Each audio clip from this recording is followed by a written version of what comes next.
This is my Ruger American Ranch in 5.56. It features a 16-inch barrel, and back in 2018 when I bought this, it was $395. Inflation has changed a little bit. That's about $500 in today's money. That's relevant for what we're about to talk about.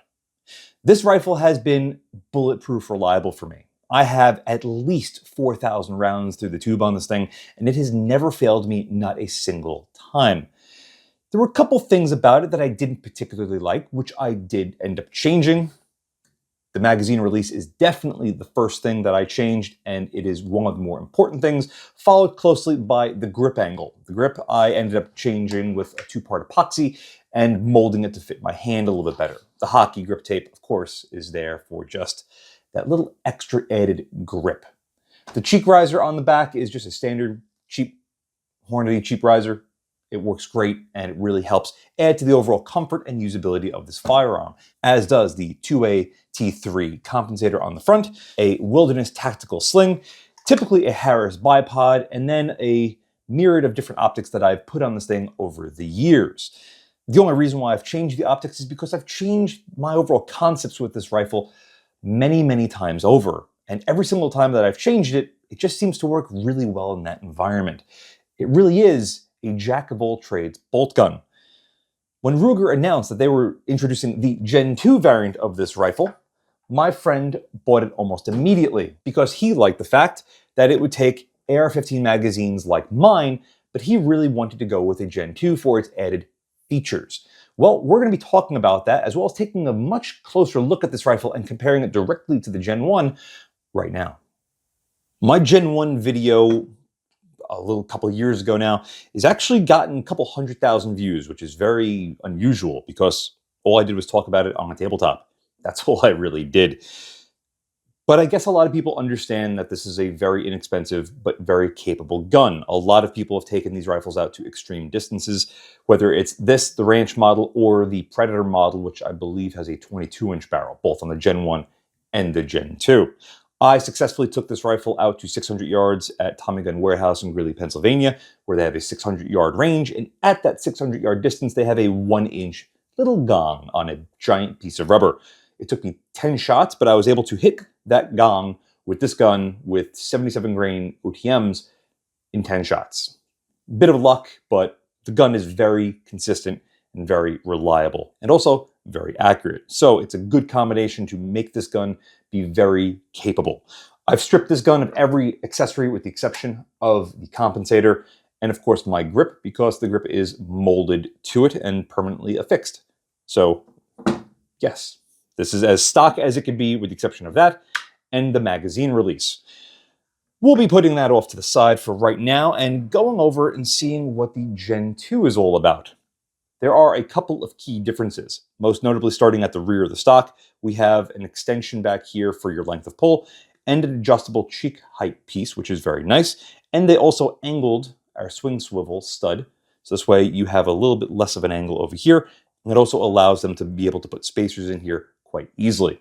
The grip was one thing that I was curious to see if they were going to change because the grip angle on the Gen 1s is horrible.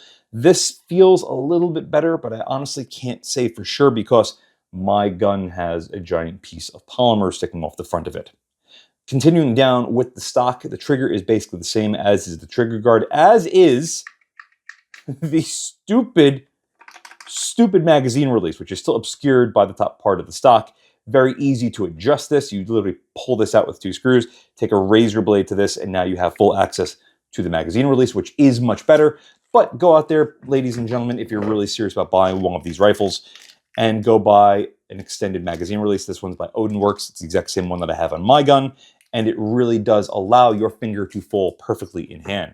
As you can see right now, with the current grip that I have a long way to go before pressing that button. My fingers have to come completely off the gooseneck to hit that, and it's obscured. Whereas on my rifle, or the Gen 1 that I've modified, it falls right to hand, which makes a world of difference, part due to the grip and part due to the magazine release. Continuing along with the stock though, they did add these deep finger grooves over here. So when you grab the front, you can get a really good purchase on it. And it is quite comfortable. However, it does feel a little bit on the narrow side. I do get a decent purchase in there with the fat of my palm getting in on the side and my fingertips on this side.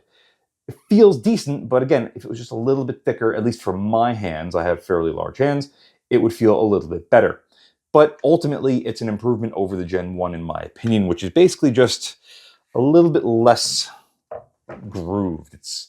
You sort of fall on top of it and your fingers will just naturally go towards the barrel. So if you've been shooting this thing a lot, your fingers will naturally start to creep up and then just, burn themselves right in front of the chamber. The triggers on these two guns are basically identical. My Gen 1 has a adjusted spring in there, so it's a little bit lighter trigger pull, but the blade on both of these is the same. The Gen 2 is a little bit more coarse. It's got to get broken in still. You could see it's just not as smooth, but you could also see how light this trigger is by comparison because it automatically wants to go push to the back, whereas the Gen 2 is much, much stronger out of the box. Flipping the rifles over, the bolt release are a little bit different between these two. On the Gen 1, it's just a flat piece of steel, as you can see. There's no real way of digging your finger into it to get the bolt out. I never had a problem with it. I always found that it worked well enough. Just press down really hard and pull it out. But on the Gen 2, they decided to put a little bit of a ramp on this as well as some grooves so you can get a better purchase on it and pull the bolt out a little bit easier. It definitely is a little bit easier to get the bolt out on the Gen 2 versus the Gen 1, and that's just something to note. As far as changes to the actual receiver itself, on the Gen 1, it is completely flat on both sides. And on the Gen 2, they've done a little bit of a recess on there and, put their logo on there a little bit better. It does look quite nice. As for the bolts right now, you can't tell which one is which. They look identical front of the lugs. And on the bottom and on the sides, they both look almost identical with the exception of the Gen 2 having this big cut over here for your bolt release to slide through. Definitely some differences between the Gen 1 and the Gen 2 bolt, but not a whole lot. All they did was mill this out a little bit larger over here on the Gen 2, and that's about it. Front of the lugs also look identical, as do the plungers and the extractor. One of the biggest differences they have done is make the Gen 2 knob a little bit larger, which is really nice to see because the Gen 1 knob was always on the smaller side. However, if you've watched me run this gun, you'll see that I've had 3D printed bolt knob enlargers on this gun, and that is because I have modeled this over the course of 5 years to make it as perfect as it is, to make it even larger, substantially larger than what the Gen 2 offering is.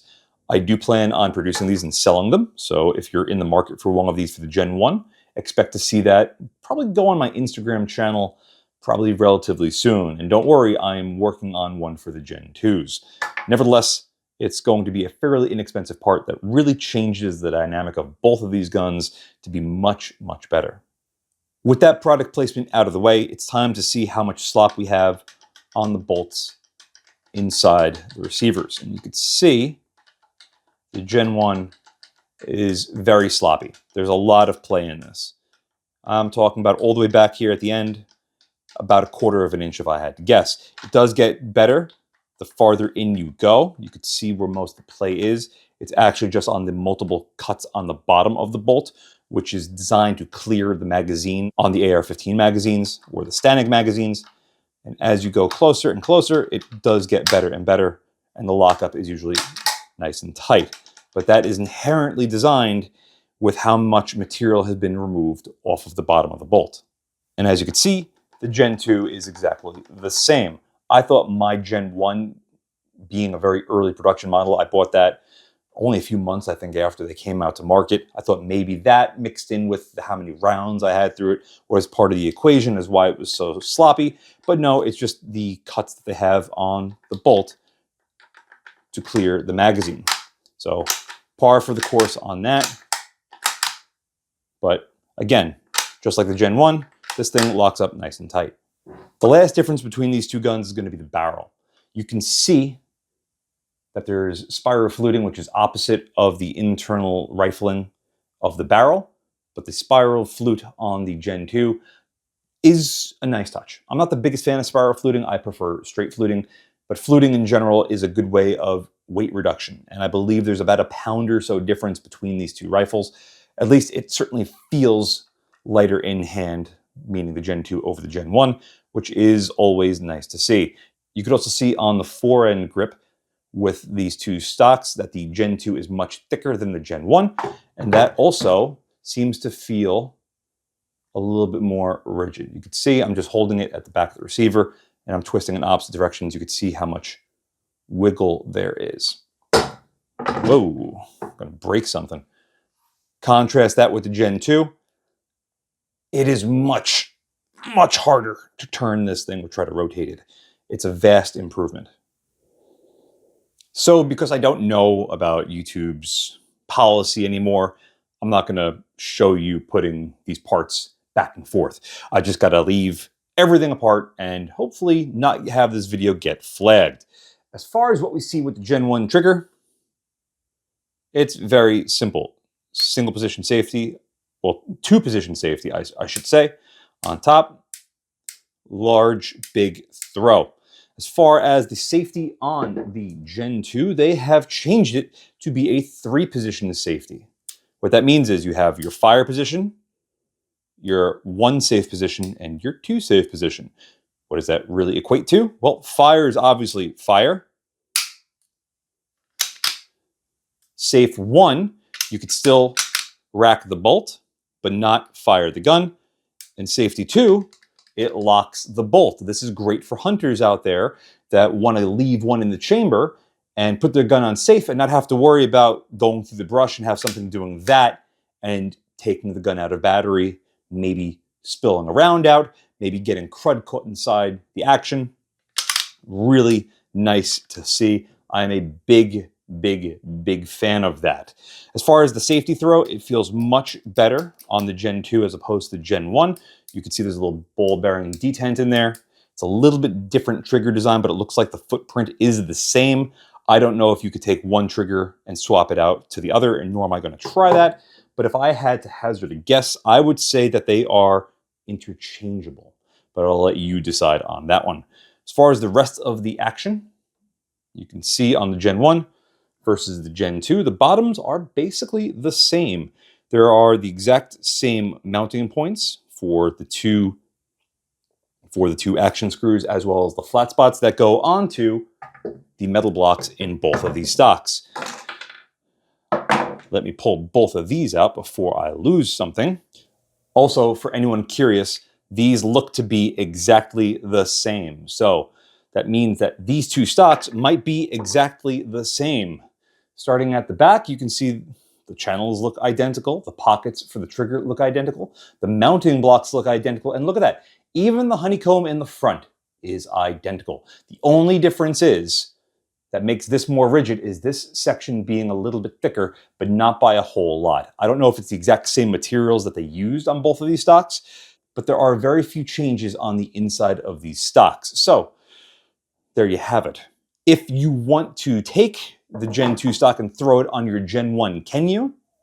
The answer is yes. This is my Gen 1 action inside the Gen 2 stock. So if you like the options that the Gen 2 has with the length of pull and the cheek riser, as well as the, quite frankly, excellent coloration and splatter job, then yes, you can swap out your Gen 1 action into a Gen 2 stock. As far as the balance point between these two guns, the Gen 1 is right at the front action screw. Balances perfectly there. It does feel a little heavy on the front end. And the Gen 2, if I put the same action screw right in the middle of my hand, it actually falls off the back. So that means that the barrel is definitely lighter. Granted, yeah, there's fluting on it, so it should be lighter. And that means that when you get on the gun, the front end on this seems to move a little bit faster. And rightfully so. So foolish me, I forgot to include the weight. Probably the most significant difference between these two because of, changes. We're going to start off with the Gen 1. The only thing that's on this versus that is Well, my polymer grip and my bolt knob extension. This comes in at 6 pounds. I'll call it 6 ounces. And the Gen 2 comes in at 5 pounds, 10 ounces. That's a pretty substantial weight savings. But there you have it, folks. The Gen 2 Ruger American Ranch. Now for the remainder of the video, we're going to get this out to the range. We're going to see how well it printed those groups in person. And then I'm going to be taking this to a 2-gun match at West Point this year, which is 3 days from now. I've already done a lot of the filming for this rifle already, but it's just this and the 2-gun match, and then that's going to be it for the review, because I basically have all the information I'm going to need to see how this is going to compare to the Gen 1, and if it's worthwhile investing in this over that rifle, or upgrading from your Gen 1 to your Gen 2. We're here with the Gen 2 Ruger American Ranch in 5.56 at the range. We're going to do some preliminary accuracy testing, not with the optic that I'm going to leave on this gun to run at some natches, or just to really use this thing in a more of a complicated or varying sort of role. Oh no. Today we're just strictly going to be finding out what this thing is capable of at 100 yards with varying different types of ammunition. Next to me I have the Gen 1, so I'll be able to do a side-by-side comparison between these two with the exact same ammunition on the exact same days, just to see if there's a difference between these two.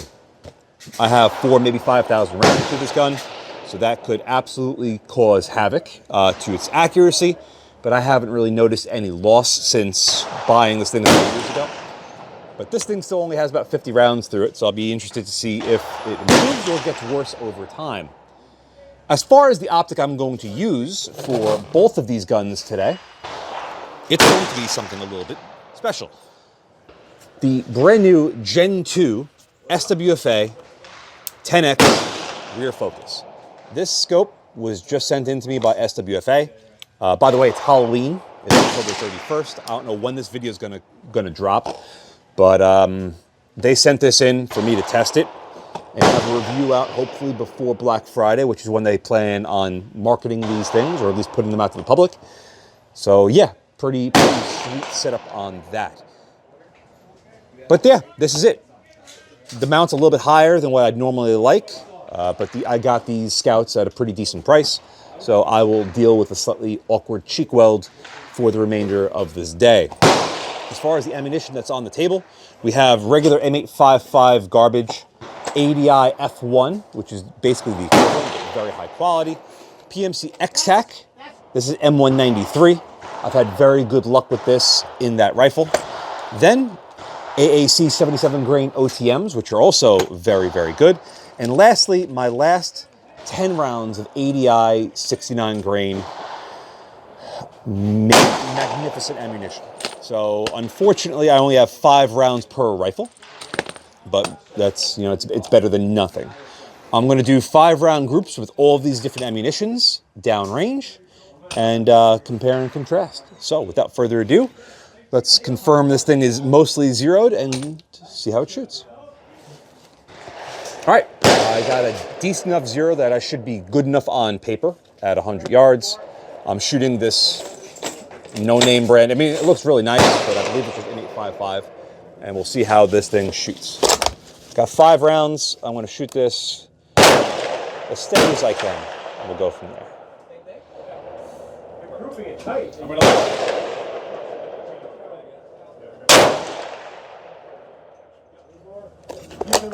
Group's a little high.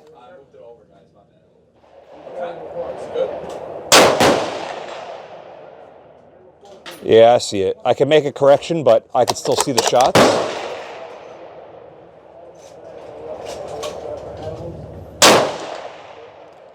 Very good grouping so far.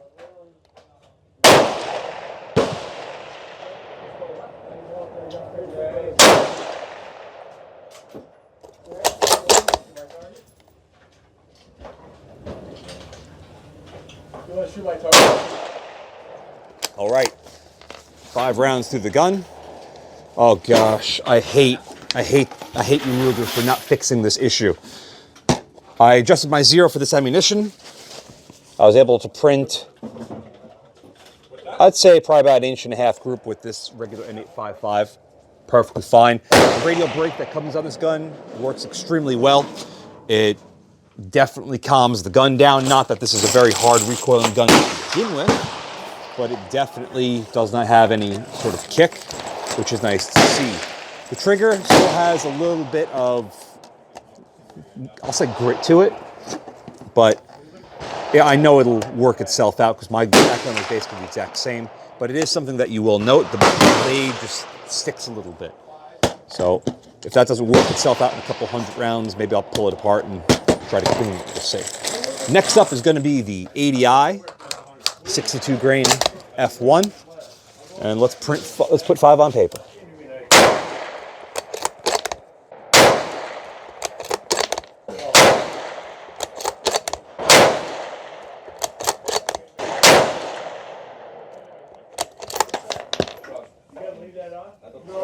With the exception of the third round, or the third shot that went a little high left, still a pretty decent group. One thing I will say, the bolt feels really, really nice. It's not as nice as my Tika, but it's definitely an improvement over my particular Gen 1. I'm picking my particular Gen 1 because I've felt other Gen 1s that feel better than mine, but this still feels better than most of the other ones that I've felt. There's still some significant play in this, but it feels really fast and pretty smooth. It's not like it's rough or getting jammed up if I force the bolt closed as fast as I can. All right, PMC X-Tac 193.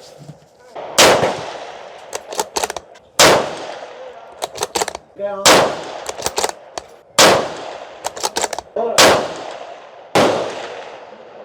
That is a fantastic group. Bolt on this thing is very, very nice.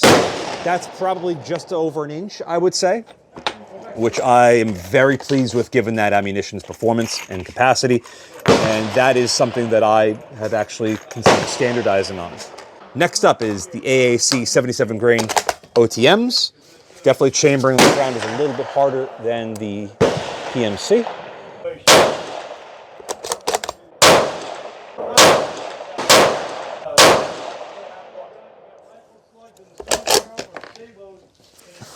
You gotta love how that 77 grain stuff shoots. Really, really impressive stuff. That's well under an inch. 4 of those rounds are through the same hole. One pulled a little bit right. That could be me. We are having a little bit of miraging coming off the barrel. The barrel's very hot right now. All right, ADI 69 grain.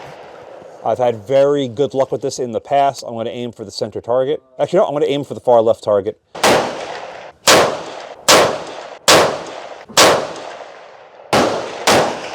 Wow. Wow, wow, wow. This gun is very capable of very tight groups, as you can see. I have my little camcorder over here. Those are very impressive groups. I know both the AAC and the ADIs shoot very well, but every time I get behind the gun, I break a shot with them in that gun, or now this gun, it's impressive. Very, very impressive so far. You want me to bring them? Finally getting behind my old school Gen 1. I know this gun shoots well, but it's been a long time since I've tried to print groups on paper, predominantly because I just use this thing more or less for beating the ever-loving crap out of it. First round, I got 8 rounds in this of the regular M855. I'm just going to confirm that my zero is still pretty good. Looks pretty good to me.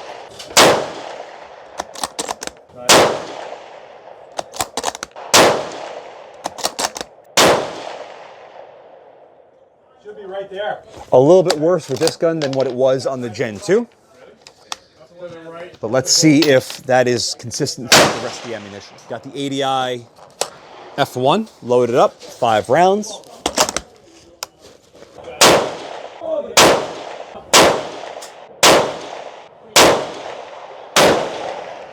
Very impressive group with that ammunition out of this gun. Almost too impressive. That's, I'd say, a little bit over an inch at the worst possible setup. PMC X-Hack M193.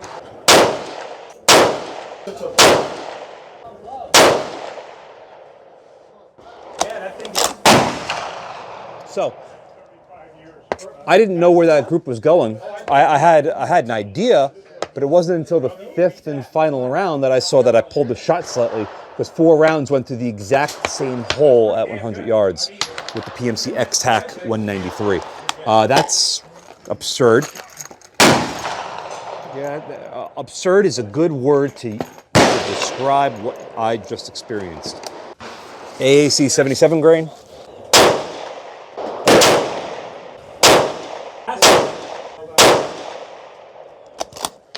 Another superb group from this gun and that ammunition.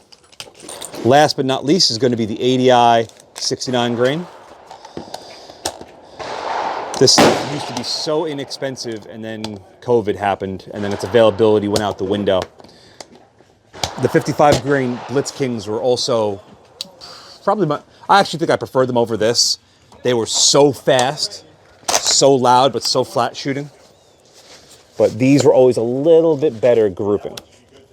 Let us focus on the target at 3 o'clock.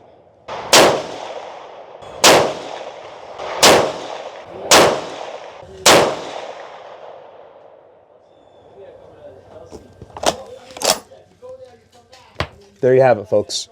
The Gen 2 definitely has very high accuracy capacity and potential, but it's still basically a brand new gun. I have less than 100 rounds through that, as does my friend, because it's literally brand new. I have thousands and thousands of rounds through this gun, and maybe I just manipulate a little bit better. Some things that I've done to this gun also help me shoot it better, like the custom molded grip. This really allows my hand to rest on it and have a better purchase. However, this gun very clearly outperforms that gun here today with these ammunitions in these conditions, which are absolutely picture perfect. Low 70s, 0 wind, no clouds.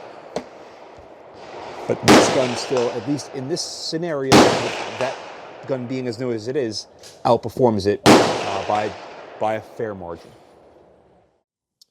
We're out here at Tommy Gun Warehouse in Greeley, Pennsylvania at the 600-yard range. I have this size 6 zeroed in for around 200 on the center. I don't know how it's going to line up with the drops with this particular gun, with this particular ammunition, but we're going to see how it goes. Starting out with some Gecko, I believe this is just 55 grain BS. We're going to start out at 200, confirm our 0, and then stretch it out to as far as we can, which we have the access to 600 yards here. So without further ado, let's get on steel at 200. I'm going to aim for the large gong, second from the right, hold dead center. Well, that was clearly a hit. No call as to where it hit, but it hit. I'm going to move my other camera, which is going to be very awkward for me. All right, so last time I shot this at 300 yards, it was shooting higher. So I'm going to hold dead center on the IPSC target on the left. That looks like it was a good hit. Again, I have no idea where it's hitting on the target, but I know it's hitting the target, which is good enough. Let's stretch it out to 400 yards. Now, I'm going to hold at the 3 marker on the size 6 reticle. On the IPSC target to the far left, dead center on the IPSC target at the 3 marker. Looks like a good solid hit. No, I'm sorry. Let's go out to 500. That was 400. 400, I'm going to hold again, 3 marker on the reticle at the head, favoring left edge because of the wind. Looks like it might have gone underneath it. 6X at this distance is really stretching out its overall capacity. I'm going to hold at the 4 marker at the head, favoring left edge. That looks like it was a hit. Winds are really starting to kick up, so I think I'm going to end it. All right, screw it. Let's go all the way out to 600. Let's see how this does with this ammunition. Whoa.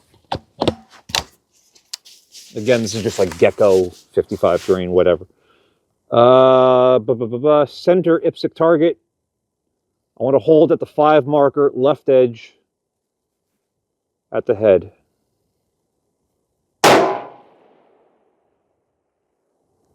No coal. And we are out of that ammunition. Nevertheless, 500 yards very easily with this gun and this scope. It's a little hard to tell exactly where my shots are hidden, but I can still make pretty decent calls, all things considered. So what we're going to do now is change it up. We're going to go to ADI F1, 62 grain. We're going to start out at 200 again, and then work our way up from there. This should be dead centered for this pretty good. That first round's a little bit hard to strip on this gun for right now. All right, let's do the second from the left gong at 200. Good solid hit.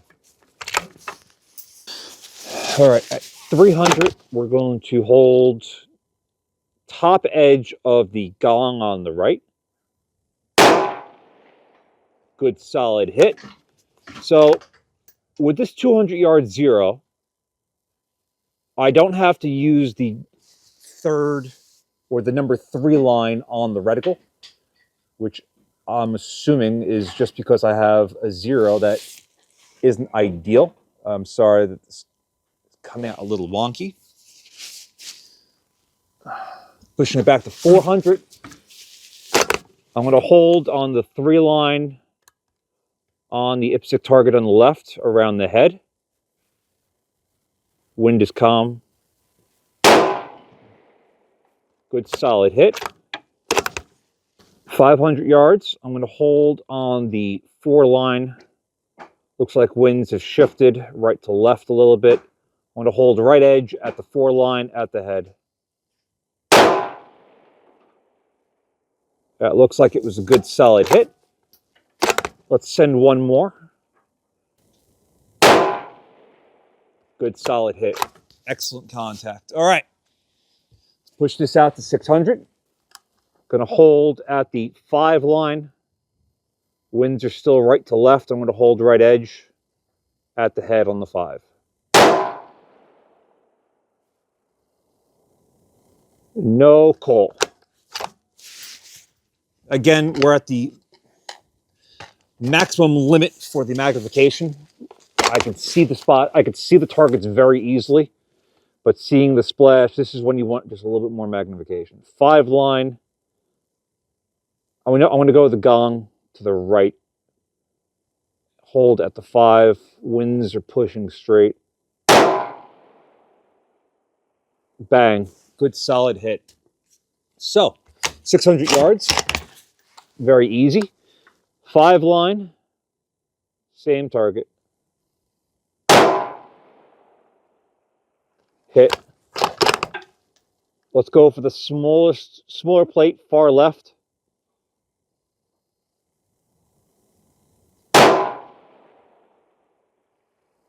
Might have gone just under. Got 1 round left. Might as well go for it again. I want to hold 5 line just over the top edge, favoring the right-hand side. And as you can see, ladies and gentlemen, the gun is extremely accurate. Very easy to shoot. 600 yards with a 1-6. Very capable. And this gun is very consistent and repeatable. We're now moving on to the PMC X-Tac M193. Going to start out at 200 again. Work our way out. I want to do the small plate to the far right. Yep. No surprise there. 300 yards. I'm going to hold top edge off the center. Plate to the right. Again, no surprise there. 400 yards. I'm going to hold on the 3 line. And let's go for the gong second from the left. Good solid hit. 500. We're going to hold the 4 line, and let's go for the far left plate. Small little tiny guy. Winds are shifting a little bit right to left. 4 line, right edge. Ooh, just under it. Let's try that one more time. Let's go 4.5, right edge. Just nicked it. Looks like the wind didn't really push that bullet too far. I'm going to go with a slightly larger target so I could actually look like I know what I'm doing.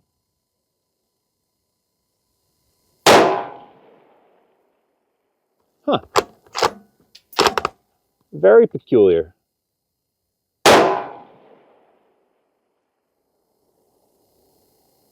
No call if I actually hit that.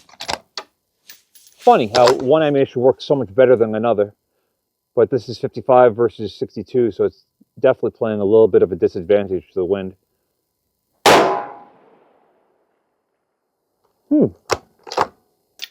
500 yards is giving this ammunition a hard time.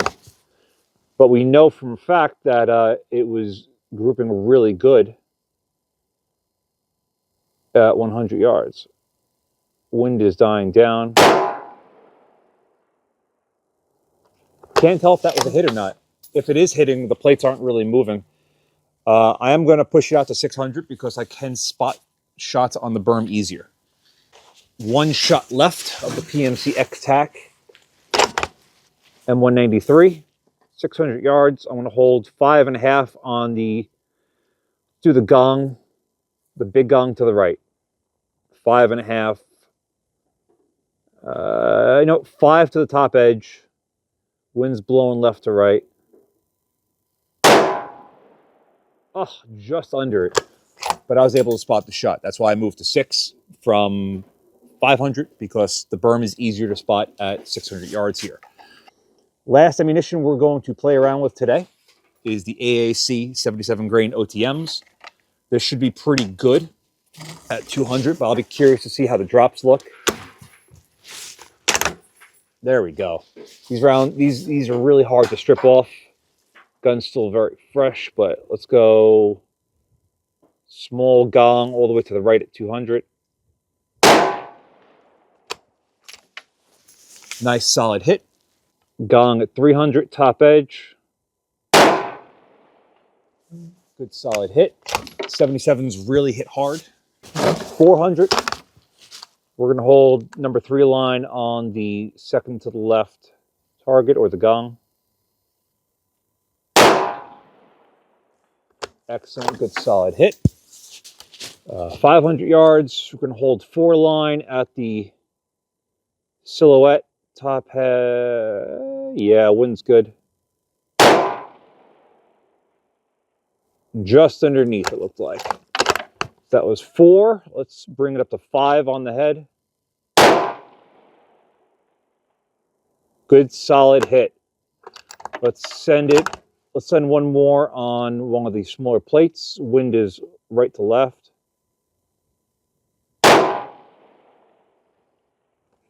No call.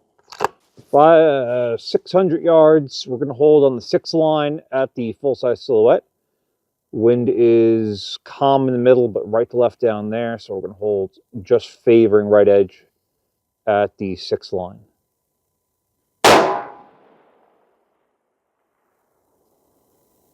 Well, that looks like it hit the target to the right of what I was originally aiming at. Let's try that again. Just off the left edge. All right. So elevation is basically perfectly lined up with the 6 line. I'm going to hold dead center. Oh, just off the right edge.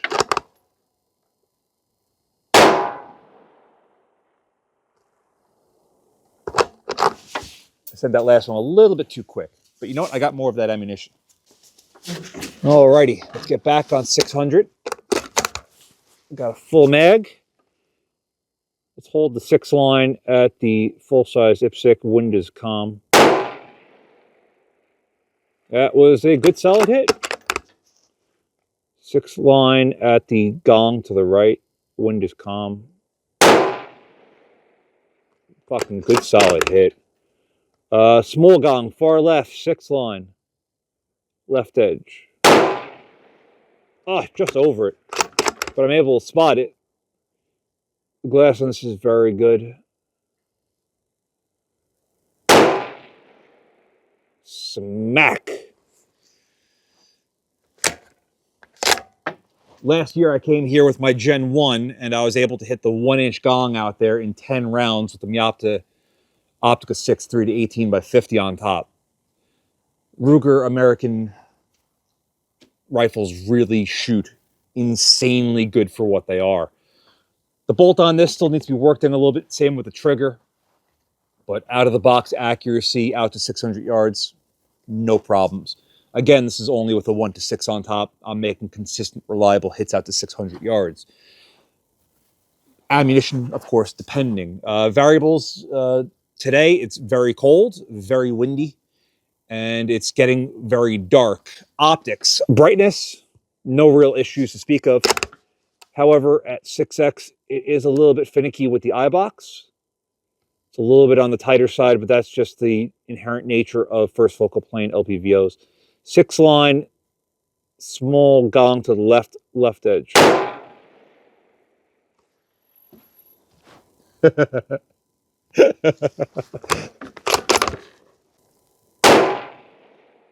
Just off the top. I love this ammunition. I love the scope. I love this gun already.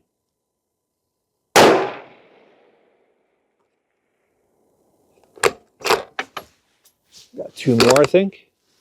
Let's push back to 500. There we go. So the lines on the reticle line up perfectly for 77 grain ammunition with a 200 yard zero. Fantastic. Fantastic. It's just fantastic. Let's go down to the smaller target at 500. No call, but I'm going to say, if anything, I shot over it. But that was the last round for the day. This was just a very impromptu video that I wanted to come out here and illustrate and not only illustrate, but find out the overall capacity of this gun out of the box with 0 modifications. So far, there's a lot to like with this thing, and I cannot wait to run this a little bit harder. Welcome to the West Point Army 2-gun match. This is my 3rd year in a row running this, and my 2nd year in a row when I just don't put my second set of ear pro on. I don't know why I have such a hard time doing that. I always put them on top of my head. I run earplugs. I'm like, I'll be fine. I always forget to put them back on. We had about a maximum distance at about 200 yards this day. Wind was whipping, about 15 to 20 mile an hour gusts. You can see downrange just how fast those dust clouds move. I mean, look at the smoke coming from the muzzle on this thing. It just wafts away. It wreaked a little bit of havoc as far as holds, because if you're holding for the wind and then the wind dies down, you miss the target. Part of the reason why I was running M855 for this match was simply because they allow you to run whatever you want through these guns, with the exception as long as it's only 5.56. So a rifle like this is absolutely perfect. And that's exactly how the rifle ran. The rifle had not a single issue to speak of. I had already done the modification for the magazine release, which was my biggest pet peeve of all of these Stanek mag specified Rugers. They're just, I know why they do it. They do it to save money and be cheap, but Ruger, please stop doing that. Please stop doing that. As far as the optic, the size 6 was running pretty good. I ran it between 2 to 3x. I don't need much more magnification out here for a couple of reasons. One, I want to actually be able to find the target downrange, and 2, I want to make sure that I stay on the target when I fire or get into an awkward position. Unfortunately, the size 6 does suffer from image instabilities between 2 and 3x, which is unfortunate because that's where I run most of my LPVOs anyway. That's why I bring it up in all of my reviews now for the last year or so, because it's very important to me to have an optic that performs great in all of the magnification ranges. It's part of the reason why I'm not the biggest fan of first focal plane LPVOs as a whole. But this is not an optics video, this is a rifle video, and the rifle ran great. The trigger definitely could use some work, but I'm not going to touch it. It's my friend's gun. I can shoot it just fine, but I would prefer it to be a little bit lighter. I did not test it, but I would say it's around 6 pounds. Check out that grenade, Chuck. Boom, yeah. Decades of bowling at its finest. The match was pretty good, but I felt it was extremely limited on rifle stages. Unfortunately, we only have 4 bays where we can engage or use rifles at distance at this match, and the rest are pistol, which is fun, but I love 2-gun matches where you're running specifically 2 guns. And this felt more like a 1.5 gun match, if that makes any sort of sense. The rifle performed absolutely flawlessly. There was nothing I would have really changed as far as its setup from the factory. And I think if you're in the market for one of these things, you'd be really hard-pressed to find something that's going to perform better than this, especially for the price and its configuration. So I wanted to change up my conclusion section of the video by having the gun in front of me and talking about it and doing it in a slightly different location. On my back deck, the sun's just going down over the horizon and I'm about to lose all of the light. The Gen 2 Ruger American Ranch, specifically in 5.56, is a definite improvement over the Gen 1 in a couple of areas. Those improvements, though, I feel are incremental as opposed to giant leaps and bounds, but they're still forward progress, which is all I could really hope for anything, at anything. Yeah, any sort of forward progress is at least better than going backwards, but sometimes going backwards might be the answer. Nevertheless, with this rifle in particular, as you've already seen, it shoots very well, very consistent with what I've seen with the Gen 1. My particular Gen 1, in fact, I'll pull this out right here, sporting the Gen 2 10X SWFA on top. This rifle just shoots a little bit better. It's a little bit flatter. That could have been just because this gun's been broken in, several thousand rounds, and the Gen 2 is still fairly factory fresh. So maybe that had something to do with it.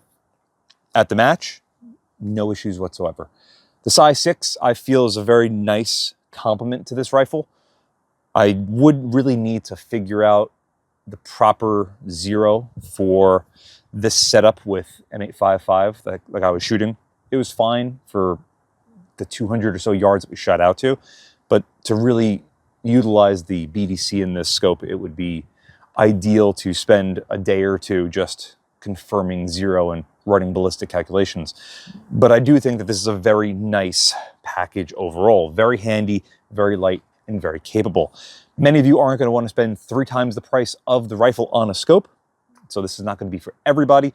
However, $500 for a gun, $550, and you can get yourself many different styles of optic for around $500, and throw in an $80 set of rings, $1,100 or so, maybe with a bipod, maybe even with a sling. Yes, I think every rifle should have a sling. For $1,100 with a really nice scope, this is a tremendous rifle. The couple of key areas where I think the Gen 2 really improves over the Gen 1, the rigidity to the front part of the stock is huge. I notice it even on a square range, but getting down in the prone at the 2-gun match at West Point, it definitely felt a little bit more rigid up front. The fluting on the barrel does not look like it does much, but it does a lot. It really points a lot faster than the Gen 1. The muzzle brake, very effective. And even though I was in the prone a lot with this thing, it didn't really give as much blowback as far as dirt kicking up in my face as I thought it would. Very effective and very nice to see that it comes with the rifle. Honestly, I would do a little bit more testing with it just to see how it responds in very specific environments. But if it performed well, I would just leave it on there. I don't think many people have a need to upgrade this. So if you're happy with it, I think it's great. The stock, a little bit here or there. I felt like I was riding up on this a little bit too much and then pulling off the side. I would still want to put a bag on this just to make it a little bit more comfortable and a little bit more even. But it's still nice that Ruger decided to include that on this particular rifle. The coloration on it is sublime. It's awesome. It really doesn't need much. The bolt knob is still a little bit too small for my liking. It's definitely larger than the Gen 1, and it is removable. There is an impregnated Allen key on this. I'd assume that's about a 1/4 inch or so. I have not tried to take that off because I didn't want to damage it, but it's still a little bit too small. The way I like to run the bolt, I like to come up like this, and I sometimes find myself getting more toward the middle of the bolt and then sliding off. That is why I made this a while ago for this gun. This is a prototype because I am planning on putting these into production soon, and it's just way easier to get my hand caught in there and not have to worry about it sliding off, and it makes the gun significantly faster. My Gen 1 has the Odin Works extended magazine release, which I told my friend if he let me borrow his rifle, which he did, I would install the exact same one on his gun. Odin Works extended magazine release. This is their full one. They have a skeletonized one, which, personal preference aside, it makes a world of difference with changing out your magazines. I don't really have to break my grip that much.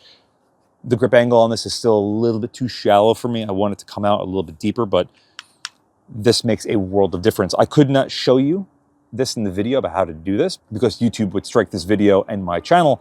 So if you're curious about how to do this, maybe I'll post on Reddit, on the Ruger forums, or somewhere, just a couple pictures that I took. It's very easy. It takes about 10 minutes with a very nice razor blade and a little bit of patience, but it dramatically changes the overall dynamics of the rifle. There's not much else I could really say.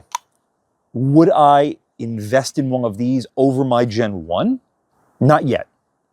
I'm going to say not yet because I would love to buy one of these.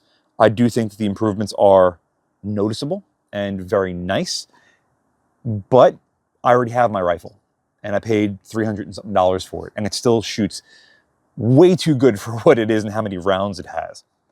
But I would love to get one of these, not in 5.56, but I don't know, 6.5 Grendel, which I know that Ruger hasn't made the 6.5 Grendel for the Gen 2s yet, I don't think. That's why Hop bought a Gen 1 in 6.5 Grendel.